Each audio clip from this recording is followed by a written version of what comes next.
أعوذ بالله من الشيطان الرجيم بسم الله الرحمن الرحيم اللهم عجل لوليك الفرج.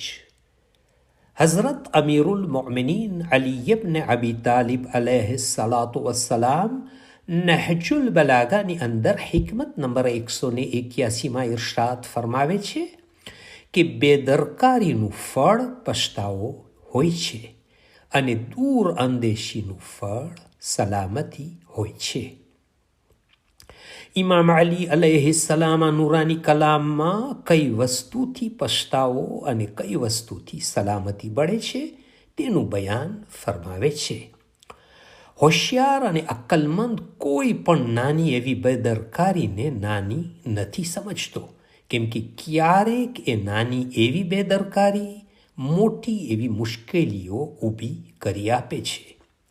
આપણે જોયું કે શરૂઆતમાં બીમારી નાની હતી, પરંતુ જ્યારે તેના વિશે બેદરકારી કરી તો તે ભયંકર રૂપ ધારણ કરી લે છે. मैदानी जंगમાં નાની એવી બેદરકારીના લીધે જંગ હારી જવાય છે. ઇમ્તિહાનમાં નાની એવી ભૂલના કારણે માણસ બીજાઓની પાછળ રહી જાય છે.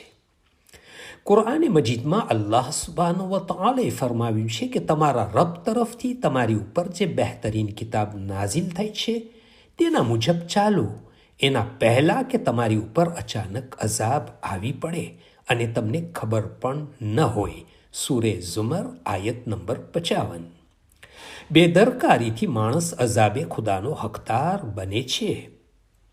આ આયતમાં માણસને હંમેશા કુરઆન ઉપર ચાલવાનું કહેવામાં આવ્યું છે, જેથી ગફલતમાં ન પડ્યો રહે અને પછી બેદરકારીના લીધે અફસોસ કરવો ન પડે.